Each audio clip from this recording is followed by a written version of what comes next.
So, Goethe's Faust, by none other than Johann Wolfgang von Goethe. Finally able to say that without, marbles in my mouth, which is a rarity.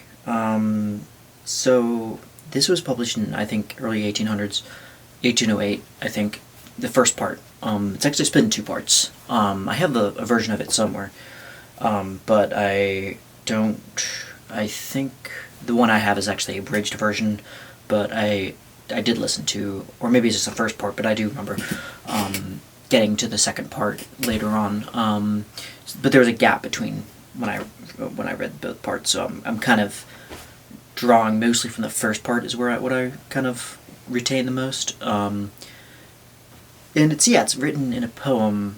I think it's written in verse, but it's also a play. It's a drama, tragedy especially, and it draws from the very well-known, infamous Faust legend, as Heinrich Faust, I believe his name was actually kind of drawn slightly from a real character, like a real person, like a scientist, doctor, kind of polymath guy that was, very rich in, wisdom, but it's not really 100% known whether he was actually real or if he's like a foil, like kind of like a conglomerate of multiple different personalities, maybe. But it could be a little bit like Hermes, like thrice greatest Trismegistus, I think, Hermes Trismegistus, where people kind of claim in so many words that he did exist, kind of like in the Thoth kind of Egypt, I think. But then again, like, nobody knows for sure if it's like, like kind of a combination of different people or just different impressions of the time, or like Hermes is just like this idea of like the, Mercury, or, like this mercurial kind of fleeting kind of, bouncing from one place to the other kind of idea. That's so strongly suited to Romanticism, but it is interesting that Faust, that this German legend persisted for so long, because it really does have a lot of power to it. It's so potent, so defining that that kind of making a deal with the devil, that idea has, lived through centuries.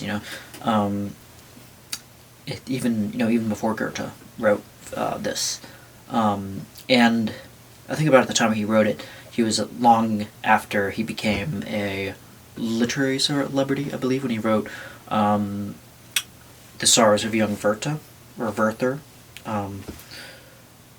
which I think he later denounced. I think I mentioned this in another video, because he was like kind of anti-romantic, kind of romanticism later on in life, and he was more kind of didn't really like what, this thing that he wrote when he was in his mid-20s, I believe, and he was already kind of lauded as the next, kind of, the German Shakespeare, I guess. It is true, like, he was very much renowned during his lifetime, and not just, which is, I don't want to say rare for a writer, but it is a bit surprising, in the sense that so often you hear about people, or, great minds long after they're dead, and this wasn't the case. Goethe, his influence does live to this day. He was, I think, born in the Weimar Republic in Germany, I think in 1749, and yeah, and I think by the time, he was very much mature by the time he wrote this, and this does come from, Faust, a Tragedy, its original title, does come from a place of kind of nearing, like, past middle age, maybe coming to terms with death a little bit more, I think. But it's really perspicacious, just very, just like a deep dive into the, this mind of this genius. And Faust is, he's kind of at a loss what to do. I think he's probably maybe not quite middle age, but he's getting there. He's bored by science. He's exhausted everything he has. That he feels that he does. Has nothing else to offer. Like, he's like, science is like, has nothing left, that I can garner from it. So he's trying to, I suppose, make like he's trying to not conjure up spirits, but he's trying to figure out how to go about his life, and he's like thinking like maybe there's not really any reason to live anymore because he's done everything he's needed to do, and he's like contributed to the humanities or sciences in such a capacity, but now he's kind of nearing the end, I guess, of his works, and then one day he's followed by a poodle. And the image of that's kind of funny, but like this poodle kind of is out in the outside, and he's like taking a walk, and then out of nowhere, like as soon as he's like free from I think witnesses or anything, they're alone, it reveals itself to be a demon, just like transmogrifies, kind of just like poof, puff of smoke is how I kind of imagine it, right into the into a demon, Mephistopheles. I should also profit that there was a very brilliant, like kind of right into the middle of, or right at the start of the book, there was a introduction we get like prefaced with the God in heaven, and all the angels and devils are kind of like, I think that God is having, it's like kind of an imagined conversation between God and the devil, with the former trying to convince, or rather the devil trying to convince God that he's able to take Faust for example, because he's like kind of like the maybe one of the staple kind of significant, I guess, scientists of his day, and he's trying to say like I can make this man apparently this wise man, I can, if you give me him, like just give me control over him, I can make a pact with him, and I can he basically makes a wager with God, and it's like very I think that's in the typical fashion of the Faust legend too, and so yeah, he does, and then God allows him in this kind of imagined scenario, which I really love.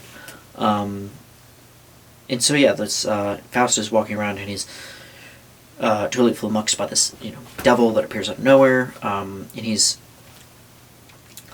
turns out he identifies himself as Mephistopheles, and he starts like making a deal with him. He's like, what if I give you total, like a moment of total sublimity, enlightenment, and this is especially during the time of Enlightenment values, and early 1800s. That was probably like the I think the height. I think because I think it started early 1700s. I think. So yeah, that would have been very very much kind of the height of it. I think maybe even its peak, and then it kind of had a slow downside after the French Revolution. People were like, okay, maybe this is too crazy, some of these people.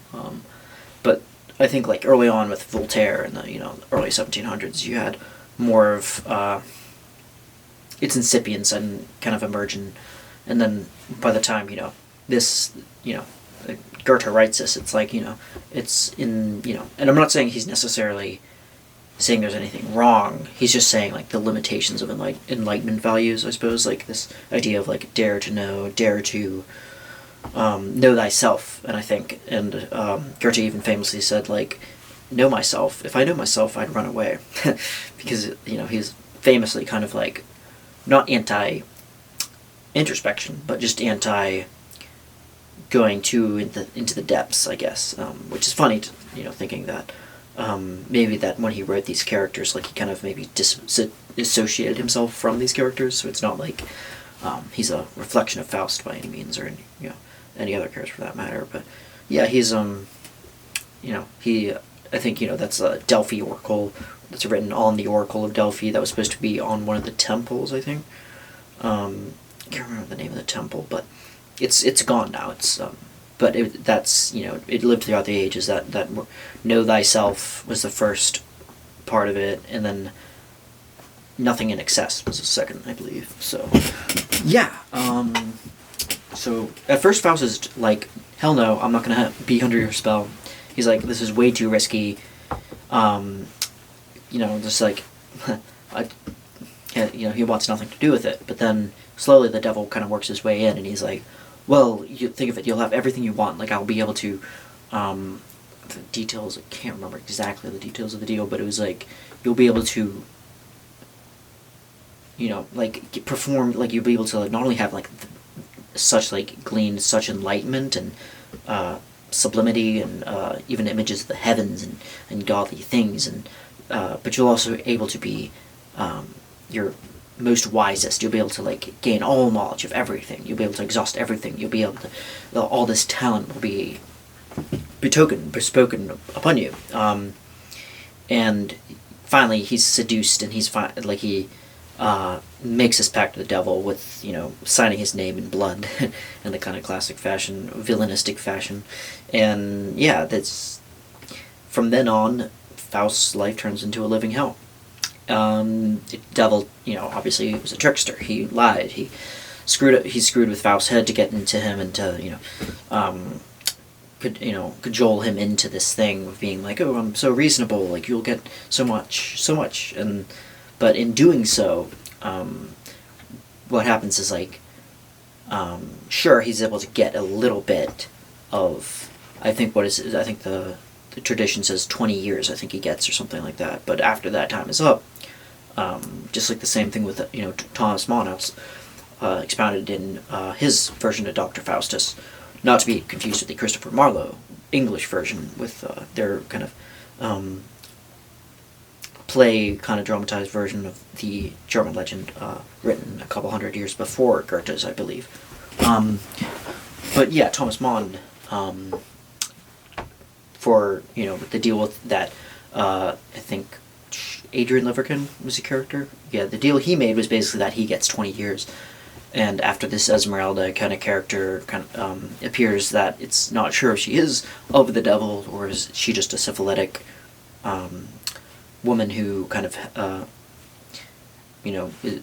has relations with him for a night, and basically passes on the syphilis in Nietzschean fashion of what happened to Nietzsche, and so it's a similar thing with that. There's a similar idea that in exchange for eternity, you get like this legend. You get this legend upon the world and this imprint upon the world, and it's like, but eternity in hell. So that's the thing. That's a catch. You're like, okay, very much this kind of German ambition is like, we're the greatest nation. We're so cultured. That's, I think, where it's kind of Goethe was poking fun at that. Mephistopheles was so, like he just, wrecks his life. For one thing, he's able to get Faust to be able to. There's one moment when I think there's like some students, and like one of them, I'm not sure if this is Goethe's version or a different one, but he's like able to convince one of the students to leave their or one of the, I think it's one of the followers of it's like a student of like a theology, I think, is able to he's convinces him to like leave this ascetic kind of life, monk life, and to pursue like a world of pleasures and like vice, and like to be a Don John Casanova kind of character. And then in the bar, I think it's like where this takes place, he does something with like he's able to kind of like bring like beer and like alcohol flowing out of this keg, and he's kind of a briber. He bribes people with like partying. He's like a good time, and it's like Mephistopheles walking around with Faust here, like I'm just imagining this kind of image of this like kind of goat-footed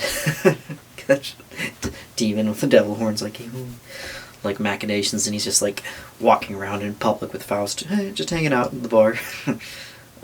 But it's not exactly what the image was, I don't think, but that's kind of how with my kind of 10-year-old brain in the back of it, was always laughing at weird things. But yeah,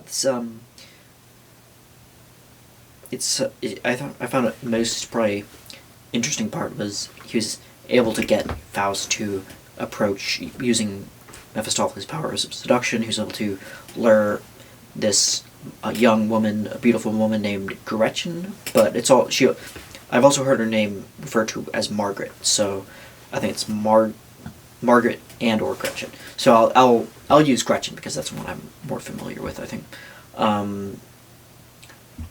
Yeah, so Gretchen, he's able to like, seduce her, obviously, and then ends up having a kid with her, and a slew of like horrible things happen, like kind of in a rush.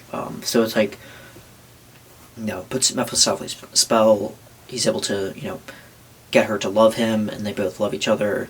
But it's very short lived. Like she gets and because Mephistopheles goes in order to make them get some privacy, he ends up poisoning, to be exact, Gretchen's mother, and that's like she's very like distraught, and then she realizes that her whole entire affair with Faust was a complete mistake, and she's regretting it, and then her child that she has with him, she ends up actually drowning her illegitimate child, because she's her character is actually supposed to be kind of a stronger kind of Christian, maybe a Lutheran variety, so she's very stirred by what happens, and she's like very self-loathing, very a lot of conviction and guilt, a lot of guilt in this book in general. But yeah, so Faust is just completely like destitute, like just completely like frightened by what happened. Like she ends up dying, I believe in prison, I think, and basically there's like it's left up to interpretation, but I think it's like her soul like went into heaven, and then there's another one that's like in German, it's like when her soul was not saved, it was actually unredeemed and sent down to the netherworlds or whatever, and like so it's like kind of like there's two different versions, I think, and I think like the later one was like more positive. So yeah, that's Faust part 1, and then in part 2 I think Faust ends up kind of, it's an arc of him trying to instantiate some form or part, like trying to better himself, to put it simply, and trying to work towards his salvation. Interesting, because I'm not sure if it's going towards, because this whole thing is like kind of under the lens of it being kind of a Christian. There's a demon, there's a God in heaven, like no tree is firmly rooted in heaven. No tree has the power to grow into heaven unless it's firmly rooted in the abyss. And that's kind of like, you get this kind of medieval almost slash Renaissance look into demonology and like what, kind of like triptychs and stuff that you'd see, like especially like Hieronymus Bosch, it's famous like Garden of Earthly Delights. You get like kind of this expanse of look into the epic kind of grandeur of heaven and hell, and then earth between it, just being like, yeah, not really like a wasteland necessarily, but just a very troublesome place with lots of sorrow and guilt. Yeah, so.